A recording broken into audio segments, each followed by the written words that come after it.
Hey everybody, welcome back to Gracie King in Japan. This is an exciting video for me today. I'm going to show you guys what I like to do in classes, a couple of games and activities that I really like. So yeah, don't forget to like and subscribe if you enjoy this content, and let me know if you want to see more of this type of video in the comments down below. But for now, let's get straight on into it.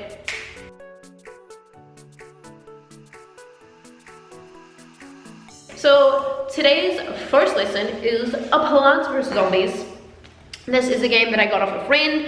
I know there's different versions of it, and it's nothing at all like the game you play online, but it does have the same characters. So first up, what you want to do is you want to make 24 cards. You can do it on a PowerPoint, but I like a good old handmade in-person copy. So you make 24 cards. Now on the back of the cards, you have 3 types of scenarios. You have plants, you have zombies, and you have points. Now for me, I have points going up to 100, 200, 300, and 400. And then you put these cards on your board. And then you make a chart for your groups. You get your groups into maybe, I like kids of about 4, or they're lunch groups, so I guess your kids decide how they work that. So I have 9 groups usually, and I put up a chart there to tally their points. And then the other side, I have zombies. Now the zombies are just for fun. You don't need them, but the kids get a little kick out of it. If you don't have a lot of time in your class, I will skip this step because it takes a bit of time. But once they get into groups, I get one person to come up, pick their favorite zombie, and then add it to their group point thing, and then that's their little character for the rest of the game. It's just fun, not necessary. Then, while I'm just explaining the games to the kids, I like to draw like the little plant and then be like, hey guys, this is what the plant means, this is what a zombie means, and this is how many points you can get. Let me explain it to you. So obviously points are good, love those. Plants are fun. Plants mean you can steal half the points from another team. So this team has 100, so this team can steal 30 points.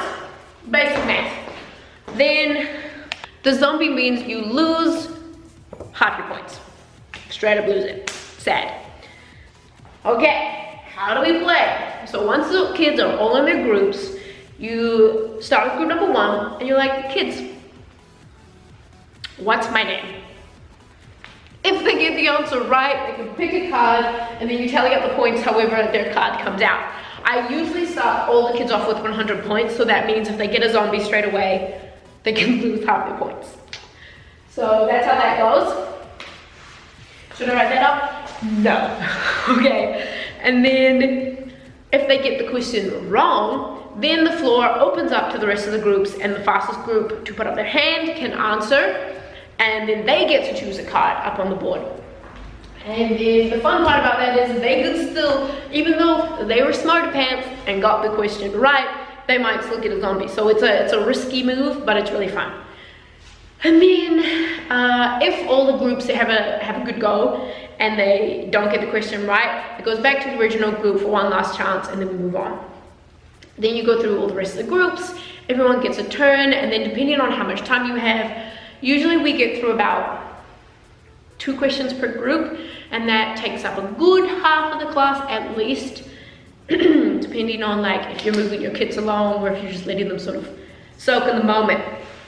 And then at the end of the game, the kids who have the most points get a stamp for their stamp sheet, or they get a sticker, depending on what kind of day I feel like having.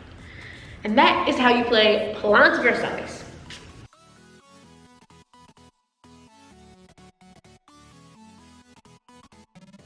Okay, next game. So this game is called Fly Swatter. It got a lot of chaotic energy. So you gotta be confident if you wanna play it and keep your class under control. It's really easy and simple. It's good for vocab review, but I wouldn't play it a lot because it gets really repetitive. And it only has like, can't do too much with it. Okay, So, how do you play? You write the vocab words that you're using for the day on the board, big, bold. It's kind of difficult to see in the camera, but I can see it. So, today I've used colors, so I've got brown, red, purple, blue, green, black, and a fly. There's a fly out there. You put your class into 2 groups, A and B, pretty much like 3 rows of this, 3 rows of discs.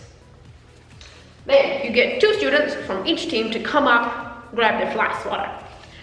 Then you put them so their backs are to the board. And each of them have a fly swatter.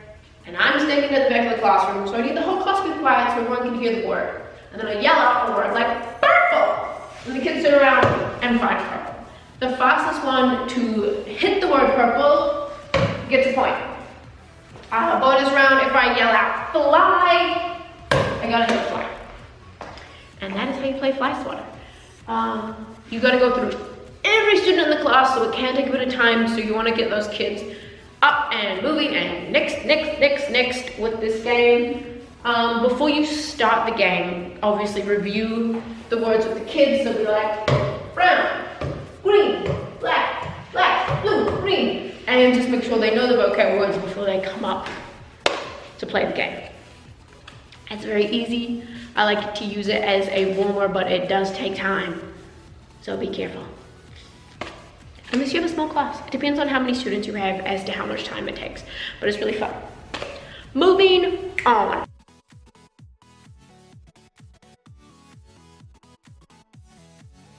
Hey, okay, so game number 3 is basketball grammar. I love this game. I played it recently before we went into coronavirus time. Coronavirus! So this is how you play. What you want to do to set up is you need a basketball hoop. This is my very ratchet homemade one. And then you have a point chart. You also want all the kids to have whiteboard markers, and you need a kind of basketball. So, I use it for, you can use it for any way you want. You can do questions, you can do all sorts. I use it with grammar. I'm going to show you the PowerPoint that I have right now. Hopefully you can see this. So what I do is up on the PowerPoint, I put up a sentence like, do you like cats? And I'm like, what's wrong with the sentence? Write it down. So the teams have to write down the correct, which this one was nice and easy. It was just a question mark. The first team to get it right gets a point. And here's another one. I am playing the piano. I am playing the piano. You are the art club. You are in the art club. She needs an extra day. That is the types of questions that I give the kids.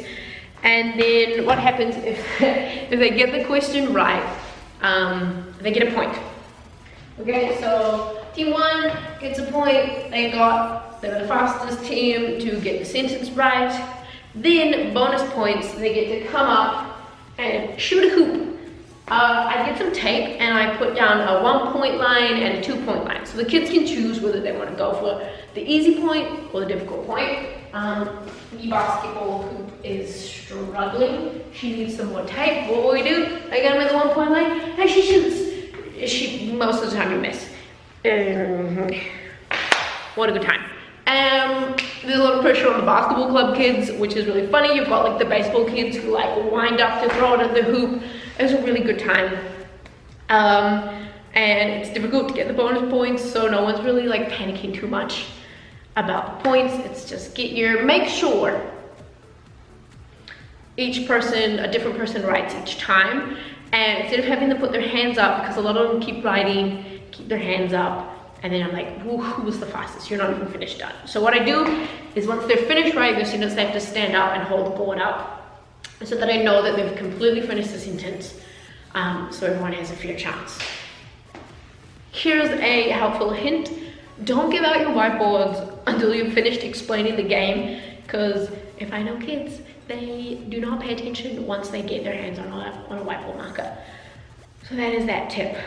And that is how you play basketball grammar. That goes for about a full class. So I use it for reviews or just the end of the semester fun class for the kids. So they're still learning, but just having a good time, low pressure.